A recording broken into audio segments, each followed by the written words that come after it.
when my therapist sees these two events and she's just like, for her, a big red flag waves, and she's like, do you understand the connection between these two events? I was like, well, I guess it's my parents struggled to help me navigate my emotions. And so as we dug into this, what we've discovered is that my parents, I mean, they stayed married. They were always married. They were always there. They went to almost every basketball game I ever played. Right? They were there for me physically, but what I discovered is they were not there for me emotionally. And for me, so 2 years ago, I would have been 37. I'm starting this therapy process. And right now at 37, it hits me as all during my upbringing, I was emotionally neglected. In this episode, I'm joined by Ryan Gottfredson, an author, researcher, and consultant in leadership development. Ryan talks about his journey to figuring out his relationship with his parents, his emotional issues, and how therapy can help us rewire our brains to work better. He also dives into how getting to the bottom of trauma through therapy is crucial to the healing process. And we talk a little bit about the advantages of EMDR, which a few of my other guests have talked about too. But for me, it's still so interesting to learn a little bit more about. Join us as we chat about the importance of emotional healing and trauma understanding, and how Ryan's life changing moment opened up a world of more emotional clarity. But before we start the episode, I again want to thank my Patreon supporters. So thank you once again to Tracy, Emily, and Mickey for sponsoring 2 episodes a month. This is so helpful to cover the production costs. And just last month, Dream Vacations became a sponsor of the show. A few friends of mine own this travel agency, and I get to see these amazing cruises and the trips that they go on for research and the deals that they find for their clients. So if you're itching for some travel in 2023, please reach out to Trapper and Shane at the link in the show notes, or you can follow them at Your Vacation Heroes on Instagram and Facebook. And if you're interested in joining the Patreon, please head over to www.thelifeshiftpodcast.com/join. And without further ado, please enjoy my conversation with Ryan Gottfredson. I'm Matt Gilhooly, and this is The Life Shift, candid conversations about the pivotal moments that have changed lives forever.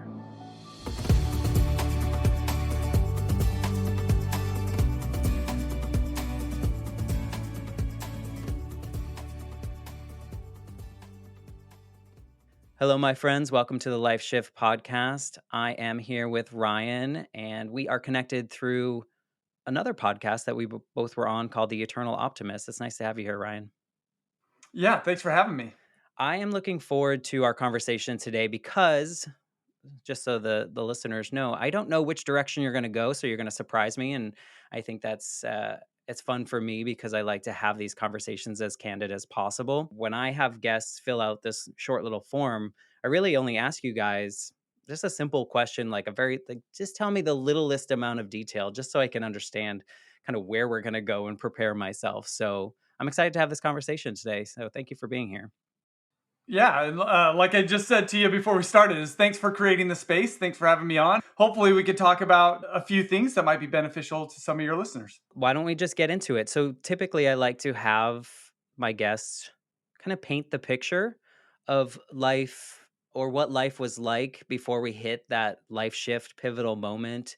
And then we can kind of just pick apart that's those specific moments if there's one or two. But just give us kind of a who you were and what you were doing and what brought you to that first moment.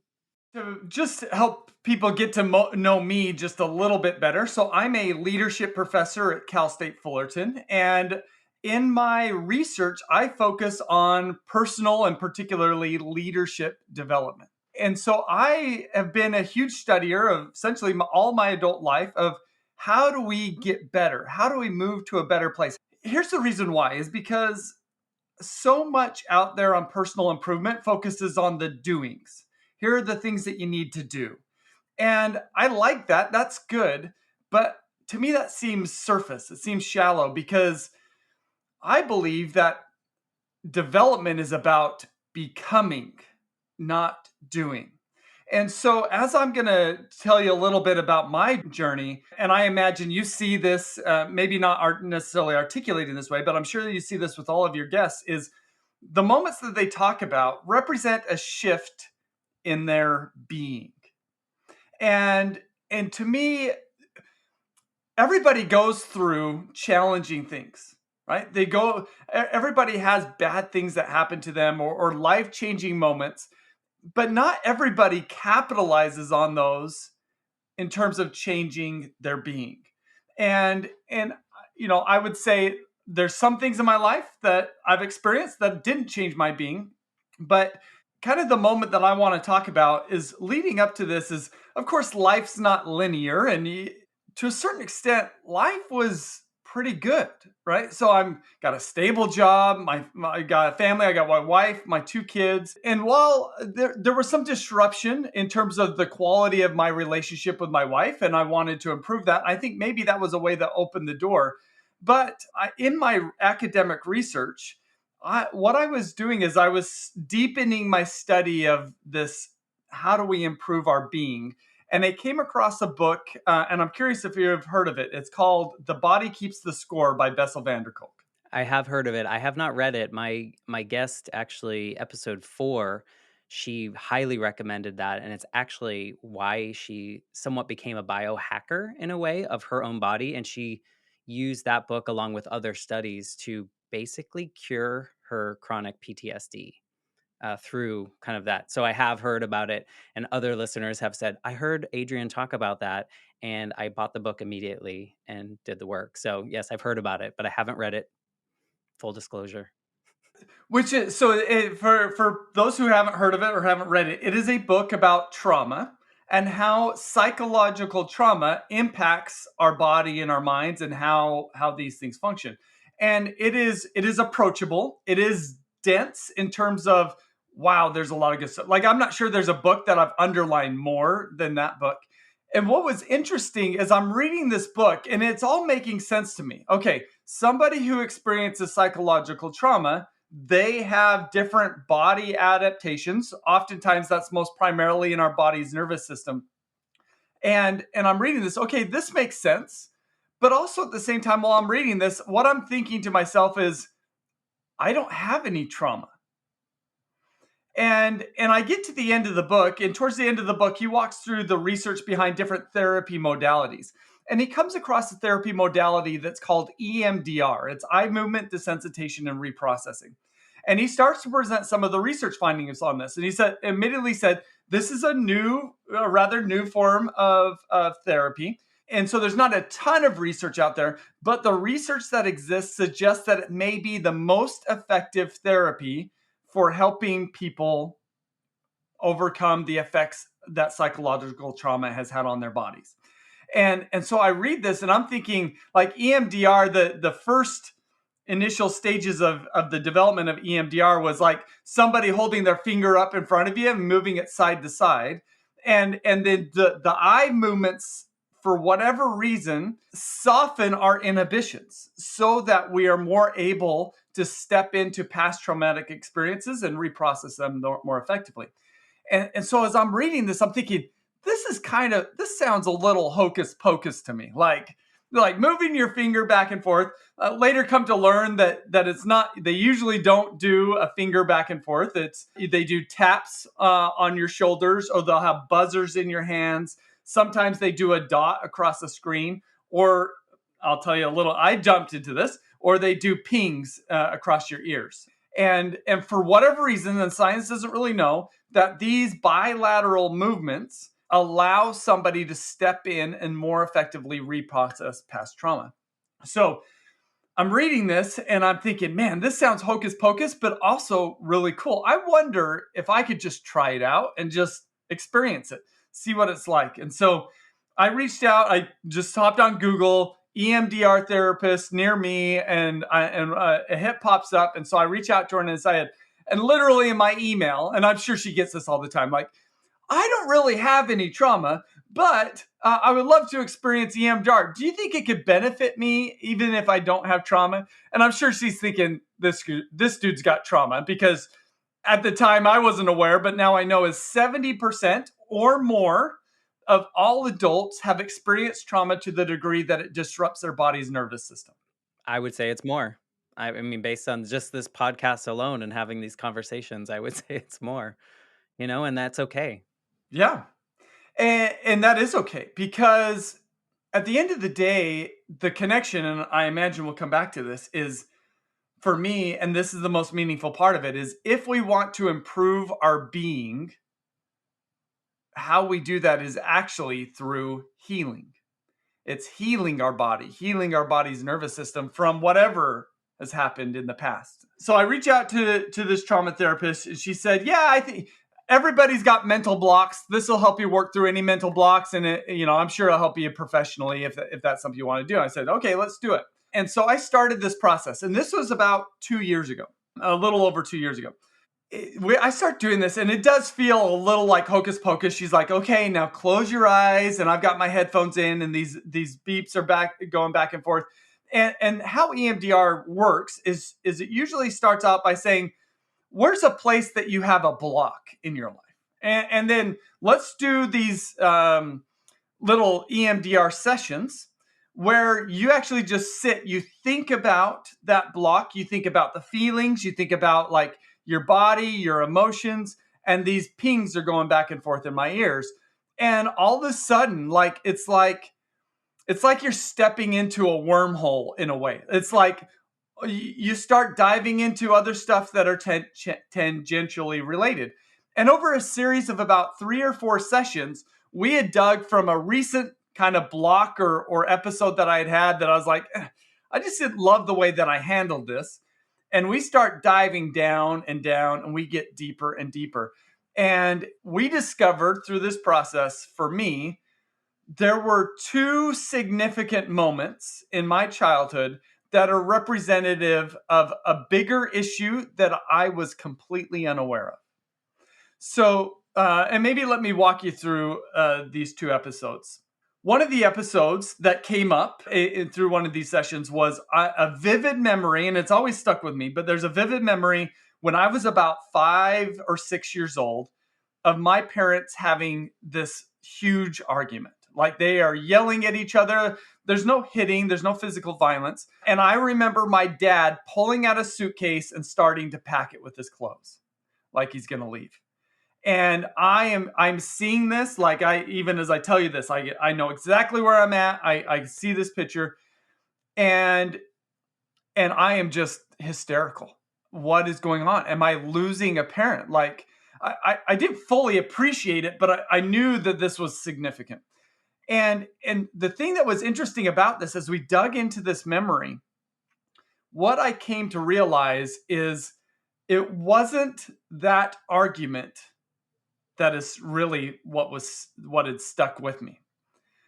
What had stuck with me is while my parents did have this big episode, it was tumultuous for me. My parents never tried to comfort me after that experience. They kind of just went on living as though nothing had ever happened. Like I'm a child, 5 years old, emotionally distraught, and they leave me alone. And I imagine they've got their own emotional needs that they're having to deal with, right? So that makes sense. So this comes up as a pretty significant episode that has shaped me. Another episode that popped up was similar in nature. I have a few half siblings that are ways older than me, and when I was 10, my half sister, she had 2 children at the time, a 2-year-old, a 4-year-old, and a 2-year-old. And her husband, he had epileptic issues in the past, and he had a seizure while he was getting his son out of the car. And for whatever reason, they think maybe he hit his throat on the car door or something. He vomited during a seizure, and it got stuck in his throat, and he wasn't able to breathe and effectively suffocated to death. And at the time I was 10, my brother-in-law, I looked up to him like a brother. Like he was a brother to me. And I remember the day my parents came home and told me that he had died, he had passed away. And I remember being so incredibly sad. And I remember I pulled a blanket up over me. I'm sitting on the couch, and I remember crying for probably 2 hours on the couch. And my parents never came and tried to comfort me. When my therapist sees these two events, and she's just like, for her, a big red flag waves, and she's like, do you understand the connection between these two events? I was like, well, I guess it's my parents struggled to help me navigate my emotions. And so as we dug into this, what we've discovered is that my parents, I mean, they stayed married. They were always married. They were always there. They went to almost every basketball game I ever played. Right? They were there for me physically, but what I discovered is they were not there for me emotionally. And for me, so 2 years ago, I would have been 37. I'm starting this therapy process. And right now at 37, it hits me as all during my upbringing, I was emotionally neglected. Like, I just read this book, The Body Keeps the Score by Bessel van der Kolk. He's talking about two primary forms of abuse: physical abuse and emotional neglect. And all of the research suggests that emotional neglect is as bad, if not worse, in terms of its effects on somebody than physical abuse. And I'm, oh my goodness, like, that was just my upbringing. That was my norm. I just expect everybody kind of had an upbringing like that. I just was completely unaware that I had psychological trauma in my background. And that was just a huge awakening moment. Were your parents in their, I totally understand the emotional neglect component. Were your parents the type of parents that would award things that you've done? Like you did well in school, you won a basketball game. Was there a lot of that, like cheering and affection, if you will, in that way? Like if you did something good, did you have any of that? No, not really. Right? So I never remember my dad like congratulating me on a good basketball game. It was complete neglect in any kind of good, bad, indifferent space. Just Yeah. present. Yeah. And not necessarily bad, right? Not you it wasn't like a bad experience, you just didn't have that support on the emotional side. Yeah. And another example, like, I remember before I was 5, I remember wrestling with my dad and thinking that was fun. I never remember playing with my dad after the age of 5.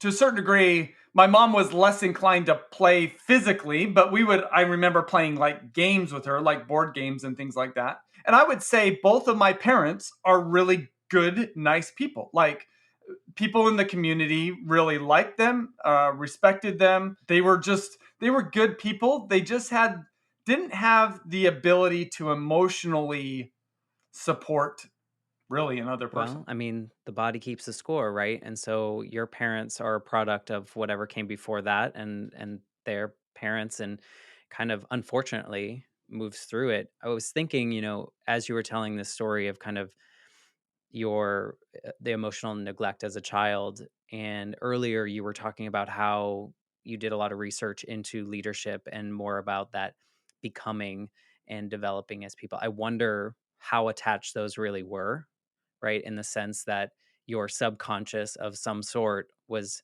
seeking that wholeness in some way, and how by helping someone else maybe that subconscious is kind of fulfilled in a way. Like I don't know if do you see connections in that? Yeah, no, I think so. Yeah, and I think in a variety of different ways. So I do think I now am able to look back, and I do think I grew up playing, as I mentioned, playing basketball, and for me, I was very dedicated in practicing. I became a pretty good basketball player, and I now see. I think I sought to become a better basketball player so that I can get the recognition of others and probably, hopefully, my parents. Yeah. Even though I never necessarily got And I that. thought that was kind of why I was asking if your parents celebrated those more like check mark type things that other people could see, but if they didn't, it's a different story. I feel I did a lot of the same thing as well. I don't know that when my mom died, I was 8, and my dad was like a weekend father. He actually lived in Georgia, and I lived in Massachusetts at the time, so he was even less than a weekend father because he had to make money and do the thing, and it was the '80s, and I don't think he had the toolkit, of how to do it. And so when he was suddenly the only parent and had to navigate the world of a child that has just lost his parent, I can relate to. I think it was just like, we don't talk about it and things will be fine, And it wasn't that he was doing this on purpose. And, like to your point, your parents were good parents.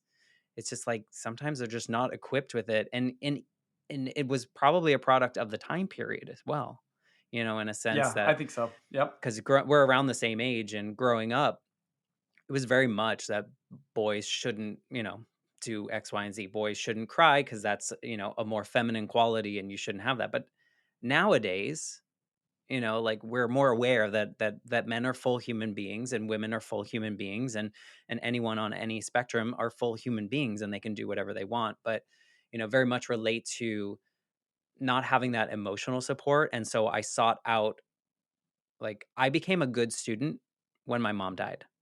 Before that, I didn't care about school. A C was a-okay for me, but after my mom died, an A plus was always needed because two things. Yeah. I wanted the approval, right? Kind of in that sense of like, Yep.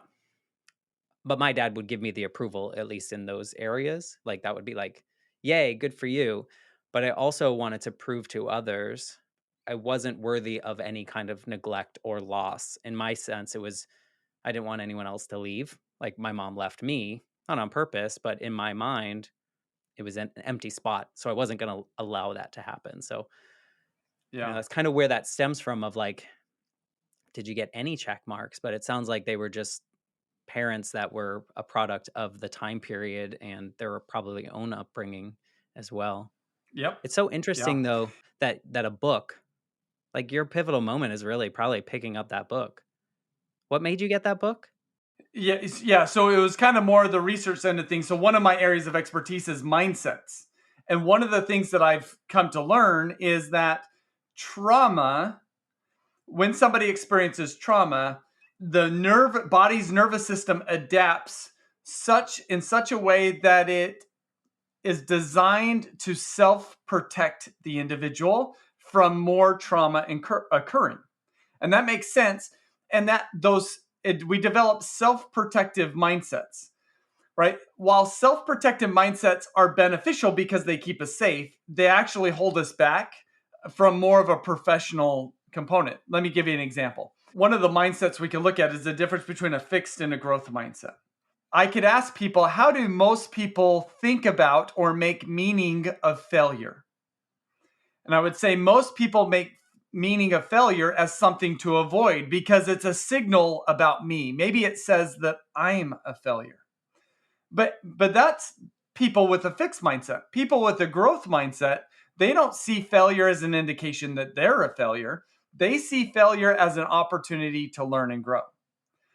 One of those responses, the fixed mindset response, is a self protective way of thinking about failure.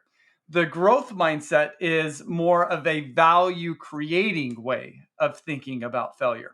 And so, what I've learned is that when people experience trauma, their body's nervous system adapts to become more self protective, and they're more inclined to take on the negative mindsets. Here's what I love about what you said about kind of your journey is you were using words like, I wonder if this is like below your subconscious, like, and you're almost describing there's a void that's there that you're trying to fill and you may not be aware of it, right? And that's what's going on when we experience psychological trauma. It is controlling how our brain operates, and usually below the level of our consciousness. And while it might feel good and natural for us to fill a void, filling that void may be the very thing that holds us back Mhm. from the goals that we want to obtain or becoming the person that we want to become. A lot of this for me, I think back to therapy in general, and the idea of therapy and when it works and when it doesn't work, in the sense that we have to have the awareness to be ready to accept that, and finding that, like, I'm sure in your research you found where someone can't, like, what is that spot in between that shifts someone from a fixed mindset to a growth mindset. When you were describing it, was very much that when someone's ready for therapy or when someone's ready to do the next step. Like, have you found what can trigger the change in your research?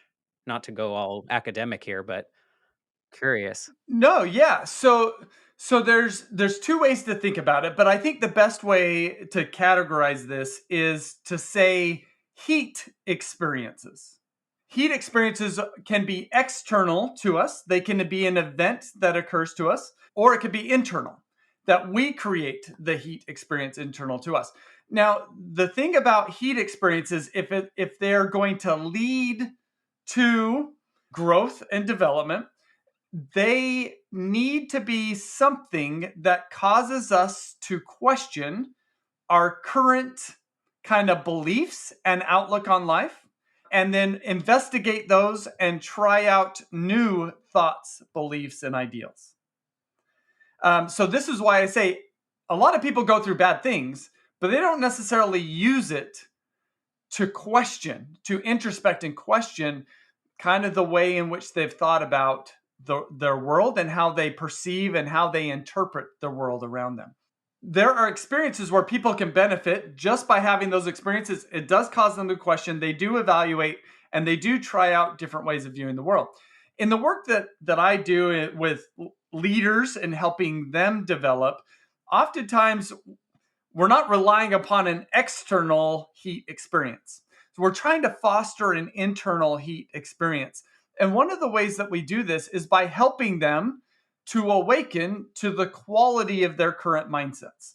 So, and we do this through a variety of different ways. I've got a mindset assessment. Anybody could take that on my website at ryangottfredson.com, or we'll just simply kind of talk through it. What mindsets do we have? Where do we exist along different mindset continuums in terms of being self-protective to being value creating? And through that experience, and having a framework, it allows us to be more intentional about figuring out, where am I currently at in terms of the quality of my mindsets, and where do I need to go to have better mindsets, and then how do I make that shift? And we could create different activities involved in doing that. Do you think though that you still have to have awareness? Because I feel like the Yes, yes. So internal. that's the key. Like, yeah, so it always starts with awareness. Yeah. And an external event can help open somebody up to stepping into that awareness. Or we could create an event like an assessment that opens the door for them to step into that awareness. But I would definitely agree with you. Awareness is the first step. And it's really, I mean, that's half the battle, is getting somebody to step into that I door. venture to say it's even more than half, because I think there are people that have like a fake awareness, if you will, because it's more performative and it's less becoming or being. I think it's interesting to think about, mindset and and your journey, and like, was there a heat moment, internal or external, that led you to be willing to take it beyond the academic research of that book, to be like, hocus pocus, and I'm in for it? Because that a lot of people will look at like hypnotherapy, they'll look at things that they've never tried before, and they'll see them as quote unquote hocus pocus. But at some point, enough people have taken that leap, and maybe it's a heat experience of some sort in your case, to be like, you know what, this could be worth this try. Or like, because there's a lot of things that are like sound like mystical and magical, and that we'll never try.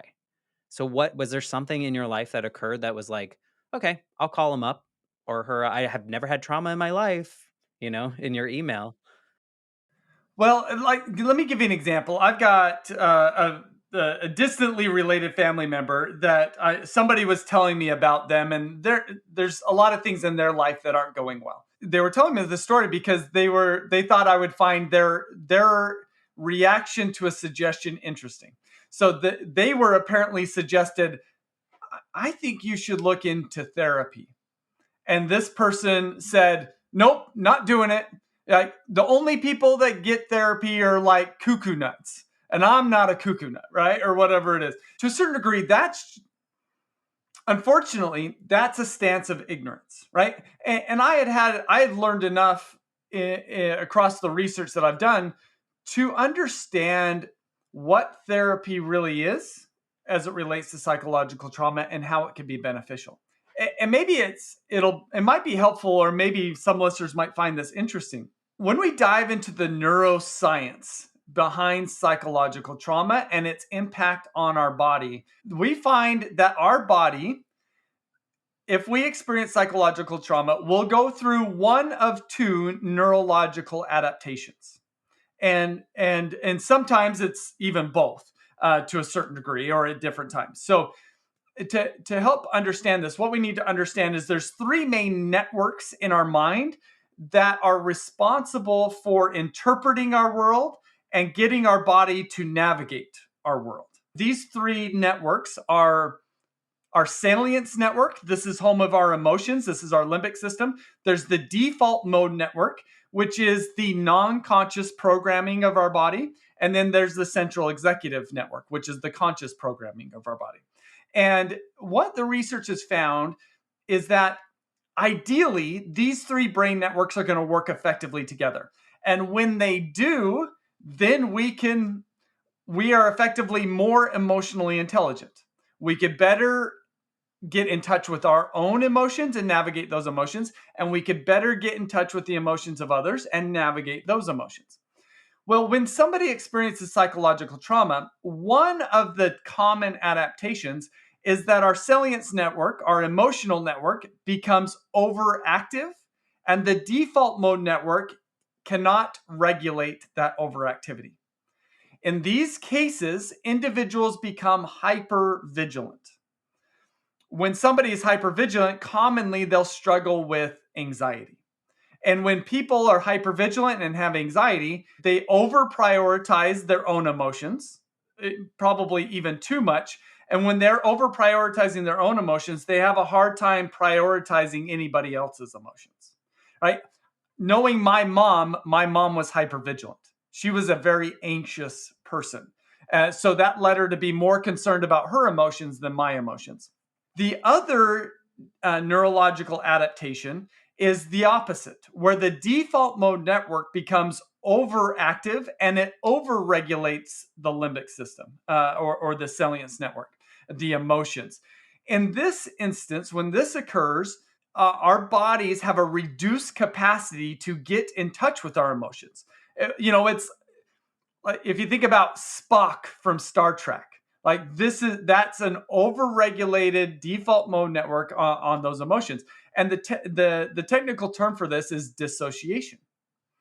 And when I think about my dad was dissociated, right? He didn't have the ability. He was like an even kill. He was the Spock. He's an engineer. Like, it was, he didn't have the ability to connect with his emotions. And because he can't connect with his emotions, he can't connect with my emotions. And what I've come to learn through my therapy journey is that my adaptation is more like my dad's, where I experienced dissociation. And so the whole purpose of therapy is to help these different networks work more effectively together, so that we don't have the negative effects of either dissociation or hypervigilance. Does that make Yeah, sense? it totally makes sense. I just it's it's still curious to me if someone, like you say, you kind of tend to, or you tended to go more towards the dissociation, like your father. Like, why would you do the ping pong in your ear? Like, what made you do that? Like, I feel like I didn't get therapy for so long. And mine was interesting. My journey was so interesting for me because I look back on it and I used my mother's death as a crutch for any circumstance in my life. And I didn't realize it at the time, but it was like if something went bad in my life, that was my excuse. Well, my mom died when I was a kid, so therefore I couldn't do XYZ. If something good went, well, it was because my mom died that that good thing happened to me. And it took me like, I want to say like 20 years to really be ready to shed that, whatever that was. Like, I can't even say it's a victim mentality because I was like using it to my my advantage as well. And so, like, but I can't pinpoint what triggered me to take that leap and make myself more vulnerable. But damn, if I'm glad, I'm so glad that I did that because of what it uncovered for me in my trauma. I mean, like my trauma looks very clear on the surface, but that wasn't what had ruined the 20 years after. Not ruined, but had really affected those 20 years. So I was just curious as to like why you would even go, or is it that more your researcher mind? Well, here's what I've seen with people is there's some people it's kind of like they ramp up to that. And then there's other people where it's more of a stepping stone, like walking upstairs. Like it's you come to a hard place and it's like something has got to change. And like I think oftentimes we almost call it we can call it rock bottom given the circumstances. Like that's more of an abrupt change. And as you describe kind of years, it just feels like he kind of ramped up into it, and it was just like, oh, that just kind of feels like the next logical step in my progression. Not like I have to do it. There were some dark moments, but yeah. Well, yeah. So, and that those will play a role. And I think what I would say as you say that there are some dark moments. The size of the heat experiences that you were having may not have been substantial, right? But they were significant at the same time. And I think that's the idea of the heat experiences is they kind of put a crack in our facade to literally let the light in, right? And the problem is if a crack occurs, we're like, oh shit, Mhm. I've got a crack. And we just, and it's like, I've got to cover this up so that nobody sees my crack. And what we don't understand until we kind of pass through it, that crack let the light in. Right. And that was maybe the most beautiful thing that could have happened to me. And I think people who get on this journey that it sounds like we are on, it's kind of like when we talk to each other, it's like I know that you know, and I think you know that I know. But there's a lot of people that we know, probably even family members, that it's like they don't know yet. They don't get it. They're not there yet. Um, and I don't know, who knows if they'll ever get there. I mean, it's interesting to me because I talk to so many people that have had seemingly similar levels of heat experiences, if we're going to use that term. And some of them, that same level or what appeared on the surface to be the same level, triggered one to do one thing and triggered the other to do something completely different. And some in a more destructive manner and some in more positive manner.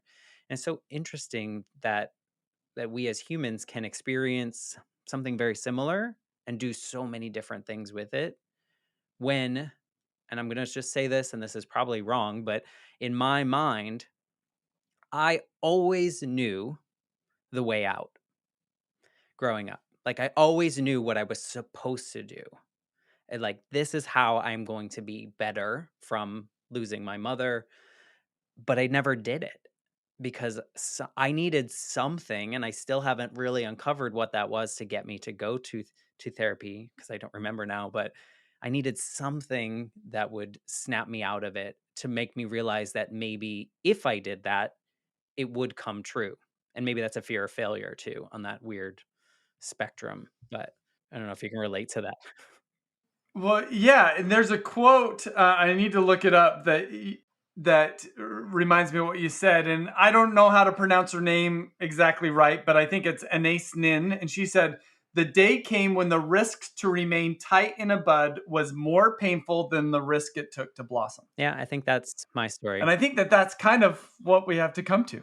Yeah, Yeah. But to your point, there are a lot of people, and I always think the person that turns down therapy the hardest is probably the person that needs it the most, most. right? Yeah.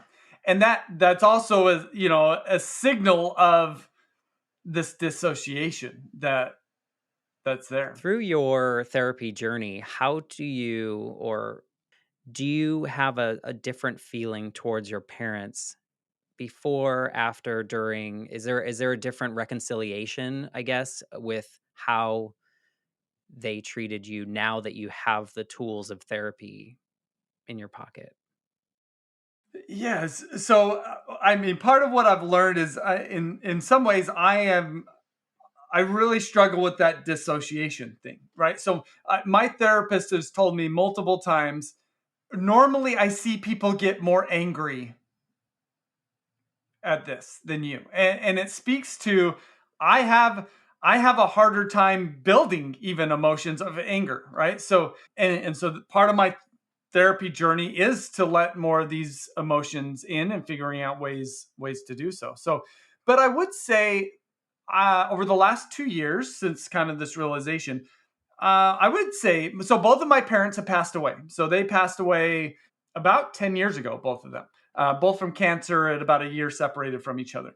So I haven't been able to talk to them about any of this. But I would say I do think that in a psychological way, I do feel like I still have a relationship with them. And I would say that my relationship over the last 2 years has definitely changed. And initially went like pretty far, I am cutting you off type thing. And that's where my therapist thought she would have seen more anger. But I'm just like, I mean, I think it would be different if they were alive, but I kind of cut them off, and I'm now kind of gotten to the point where I feel like my relationship with them is much more healthy. And what I am able to do is I'm able to say, I love my parents. They were good in some ways, but they were also terrible in other ways. And their influence has shaped me, in both the positive and the negative. And I feel like I could simultaneously hold the good and the bad. And for me, that's okay. I would say I do anticipate my relationship with my parents to continue to change. But that's kind of where I feel, I'm at now. I mean, it makes sense to me. Part of me is also, through this journey, I've learned, we're all flawed. And, when I did my episode, I didn't really tell my family that I was going to record my own personal episode until from my perspective. We've talked about it in pieces. And what I found is I was just honest, and my dad listened to it, and we have a good relationship. Now we never had a bad relationship besides, like being just a jerk teenager kind of moment. Yep. Uh, but he listened to it, and what it gave me was the ability to have a conversation about it after the fact. And what I learned from that, and I think it also let me let go of some things, is that I truly believe at this point that he was doing the best he knew how to do with what he knew. And he was mid 30s, and it was suddenly his life had changed in the most drastic of ways. He had to say the hardest thing that he'll ever have to say to any person, when he sat me down and was like, your mom died, like, she's dead, she's never coming back, and I don't think I ever thought of those things. And so the reason I asked that question is because I can imagine that first moment when you're like, oh, you're right, I do have child trauma, like, thank you, therapist, for really killing the mood today, and now I hate my parent. Like, I can imagine that, but I would imagine if I was in that situation, I would also wrestle with the fact that maybe they just didn't know. They just didn't know better, and they weren't doing it intentionally. Yeah, you brought this up earlier because what I've also done over the last 2 years is try to get to know my parents better, right? So, I tried to learn more about my dad's upbringing, and his dad was a very disconnected individual from emotion. Probably wasn't very supportive of him. I've learned that my mom was very likely physically abused and surely emotionally abused as a child. And on my mom's side, it goes back generations. I mean, there's some pretty horrific stories on my mom's side of the family that apparently have come out. So I know that my parents' environment shaped them, and that is something they didn't have control over. So I'm okay sitting with that. But also now I'm in a position where I have a 10-year-old and an 8-year-old, and part of why I want to continue my therapy journey is because I want to I want to try my best to break any cycle Hmm. that has been passed down. Right? I'm not going to be perfect. I mean, I've already seen some things with my children, but also at the same time, like with my 10-year-old daughter, we've got her into equine therapy as a way. She's got her own block. She's got and things like that. She's a really good girl, doing great in school. I just think, man, what if my parents would have had given me the opportunity to do equine therapy as a 10-year-old?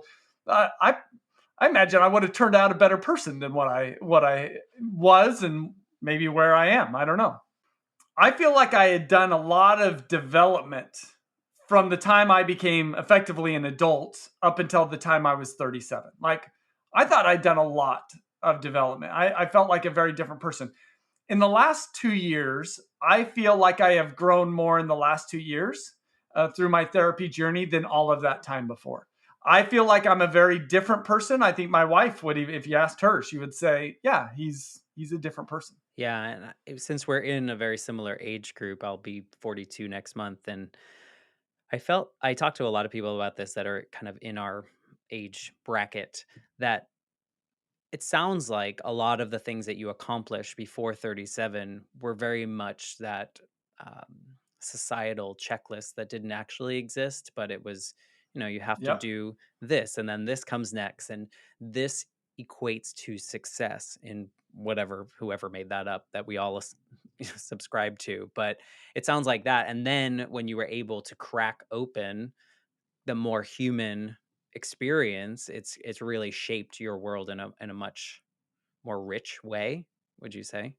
Yeah, I like the way you articulate, right? So some of the words that you said is it cracked open, right? We've already talked a little bit about that, and the human experience, and to me that's maybe been the biggest shift for me is You feel more things now than you did before, I'm assuming, now that you are aware of that dissociation. yes, for sure, and it you can't articulate like if you haven't been through it, it's really hard to articulate the difference. It's like going from like I the way that I would say it, it's like I was living in a two-dimensional world and now it feels like I live in a three-dimensional world. Yeah, it's like when Dorothy opened the door and she walked into Oz and everything was in color, like you're kind of Yeah. I it took me, I had little breaks along the way, and like from 8 years old to 16 was just, I remember nothing about any portion of grieving. And at 16 I was assigned an assignment in like a writing class of some sort, and I wrote about it, and I had my first like major breakdown. And I feel like that was like that first crack that we talked about earlier. Like I didn't know what to do with it. I didn't have anyone around me that knew how to do anything with it. Therapy wasn't a thing. It was like the 90s, and that just wasn't what you do as a teenager. But, that you can't describe it because unless you go through it, right? You just don't know like what that pre-version of you was like. I was going to ask, and you kind of hinted at it, about how this version of Ryan, how you've noticed changes in your parenting. Like, do you have notable changes to like how you approach things, or is it more just kind of organic? Yeah, I think the easiest way kind of difference that it's made is one is I started as a father different than where my dad started. Right? I was almost the opposite of my dad because I didn't get much from my dad. So I always knew that I wanted to give to my kids. So I've been very involved in my kids' lives but I will say more from a physical standpoint than from an emotional standpoint. Okay. Right. So I I used to be more of like, they're hurt or they're crying, rub dirt on it, toughen up, and now I'm just slower to get there. I'm slower. I'm more. I create greater space for them to just share their emotions and let them have their emotions. I'm not going to try to force them away from their big or their strong emotions, but I will be there with them. I do a better job of being there with them in those emotions. Sure, I do think I could still do better in that regard. So I think that's probably the biggest shift there. I think there's other ways, but that's the biggest shift. So here's a question that just came up in my head. You mentioned that your parents passed away about 10 years ago or so, and that was a different version of you at the time when your parents passed. Do you think that how did you react to their passing? Was it more a dissociated version of you than it would be, say, if they passed now? And you don't have to answer that if you don't want to. Yeah, well, it was no, it was very dissociated. You know, I'm a pretty logical person, and I kind of saw the logic in it, right? So cancer sucks, but there is one benefit of cancer for the loved ones of the people experiencing cancer, and that is you kind of know when they're going to go, and you have time to prepare. At least I did with my parents. So that I think that helped. But what I would say kind of is the response is, "Oh, I'm so sorry you lost your mom." And I'm like, "Yeah, I am too, but her being gone is better than the condition that she was in. She was miserable. Like I just hated seeing her, and I think she's in a better place. Like that's me logically talking through this, and so I didn't do a great job of the grieving. I don't even know if I still have, to be honest with you. But I think if it were to happen now, I think I would now, I mean, partly because of my greater tolerance for therapy, if you will, is I'd probably have someone help me walk through the grieving process, knowing that I'm not good on it on my own. Yeah, I asked that again. Here, all my questions are apparently are selfish, and we're just doing therapy right now. But my mom died suddenly, and I didn't do a good job at grief. I was terrible at it. Like everything you could do wrong, I think, in my mind. Not that there's a right way to do it, but 20 plus years of it. And then in that time, my grandmother became basically my mom figure in my life, and we were very, very close. And then she got cancer. And so I knew, like you said, you know that there is a timeline now. You know that there is a more definitive one, not necessarily, but and I did everything right in my mind. I felt like I started the grief process before she died. I had the conversations, the ones that are typically in the eulogy. We sat down face to face and we were like, these are all the things I want to say to you right now. These are all the things you've changed in my life. These are all the things that I would want to say, at a eulogy, but I'm going to say it now. And when she died, I took some time off of work and I just did it. And then it was done. And then I felt like a completely different person. And so it's very, very weird to have that experience in which you can experience both and be and realize how much you failed the first time, or maybe I didn't. Maybe that was my learning process. But then to come into something else and be so weirdly good at it was just a very interesting experience. So that's kind of why I was curious Yeah, of, interesting. kind of Yeah. how, because I had no tools, and maybe because you hadn't gone through therapy yet, when your parents died, you didn't really have those tools either. It's just interesting to think about. Anyway, I'm so interested in this. What is it? EMDR? EMDR. Yep. Eye movement desensitization and reprocessing. Do you still do it? I do, yeah. So, and we've kind of got to the point where we do it when there's A something blockage. clear to work on. Yeah, we uncover a block. So, like I had therapy yesterday, and we uncovered a block and kind of dove into it. And every time I do it, I walk away like that. I got a huge insight here. All right. So one of the things that has come out, here's my insight from yesterday. One of the things that came out of my childhood is I learned at a very young age, if I want my emotional needs met, I need to meet them myself. Right. So I became a very independent person at a very young age. I'm still that way. I'm an incredibly independent person that has some really great things about it. It has some really bad things about it, right? And one of the bad things about it, as I'm married to my wife, is it's really hard to be independent and like in tandem with somebody else, right? It's almost like two batteries at times are kind of pushing against each other, or two magnets are pushing against each other. But one of the things that as we stepped into this, where's this need for independence come from? And for whatever reason, what I discovered, it's I never want to feel trapped. Like, so there's something there about being trapped for me, and I need to stay free. And that is shaped at a non-conscious level the career that I have today. Like, I'm a professor and I'm a consultant.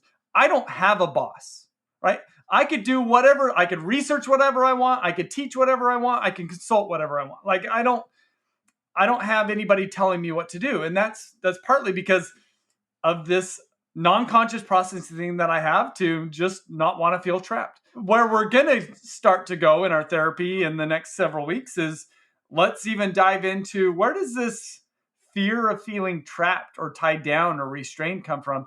There's something there that needs to be investigated and It healed. keeps you forever curious.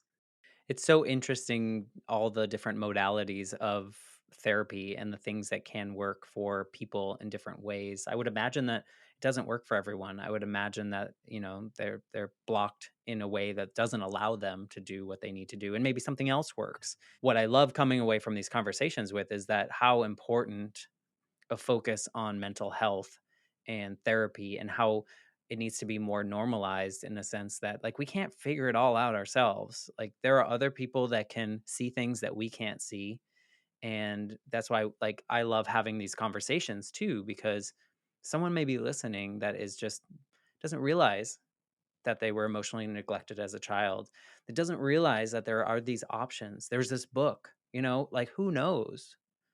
I appreciate you sharing that story. I know it can be hard to share that with who knows who, but I think that's it's very valuable. So I appreciate it.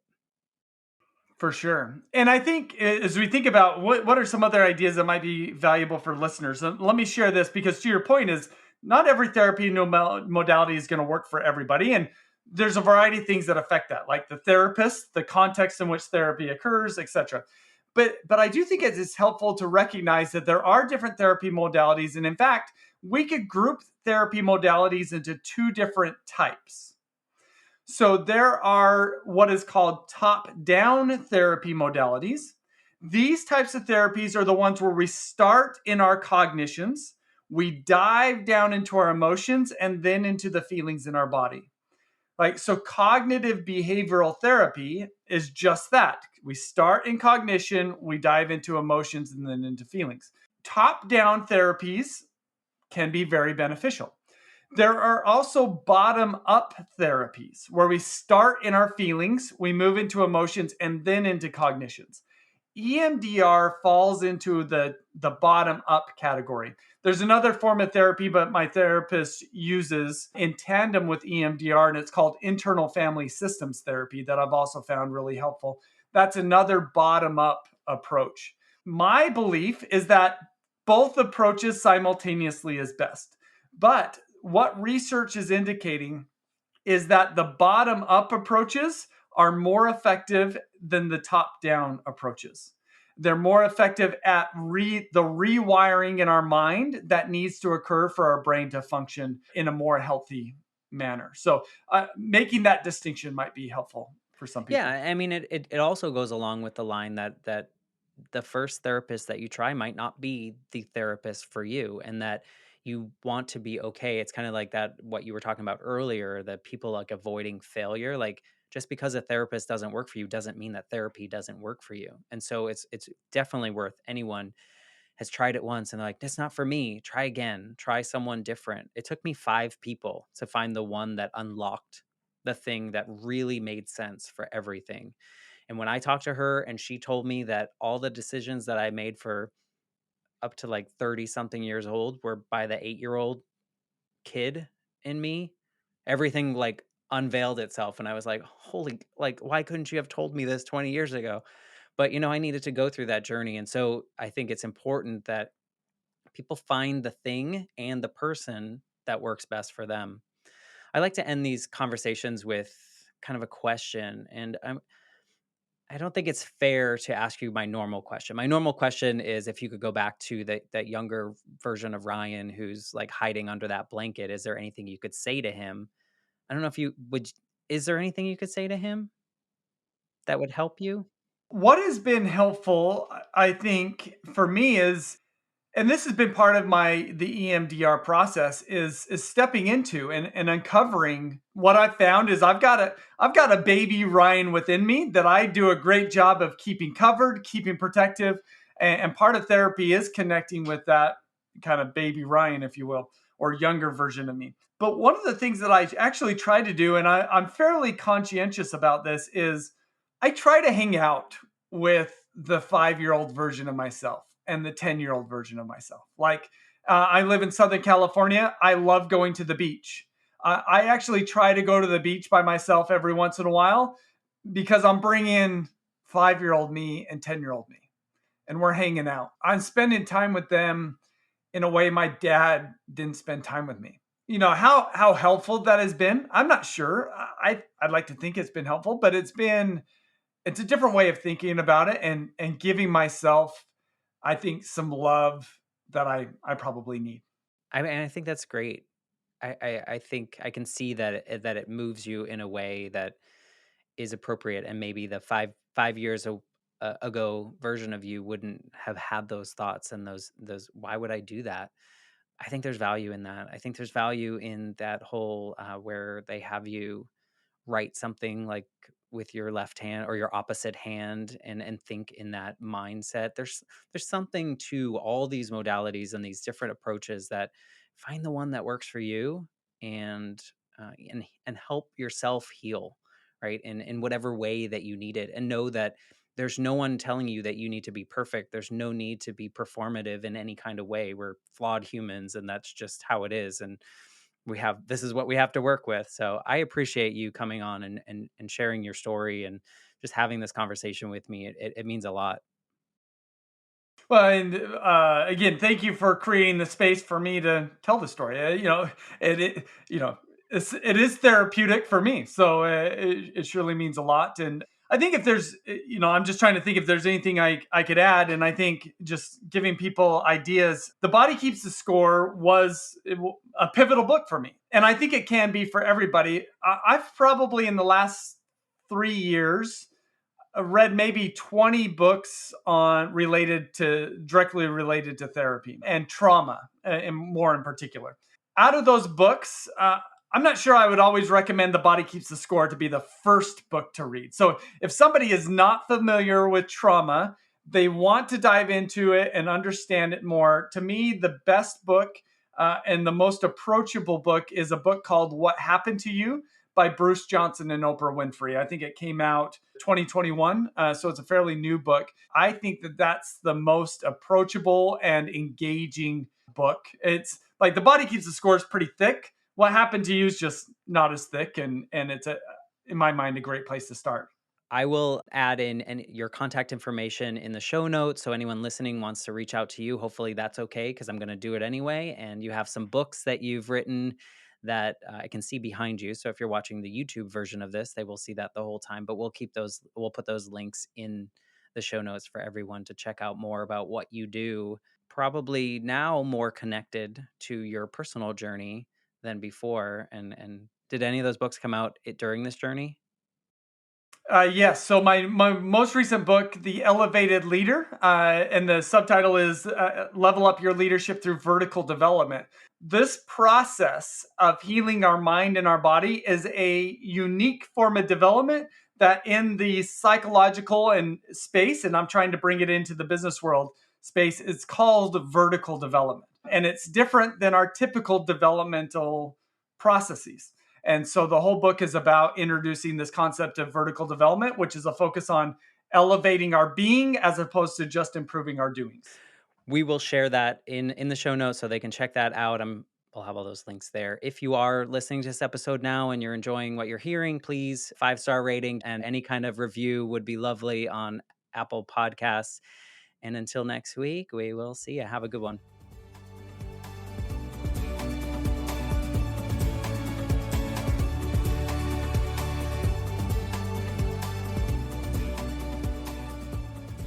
For more information, please visit www.thelifeshiftpodcast.com.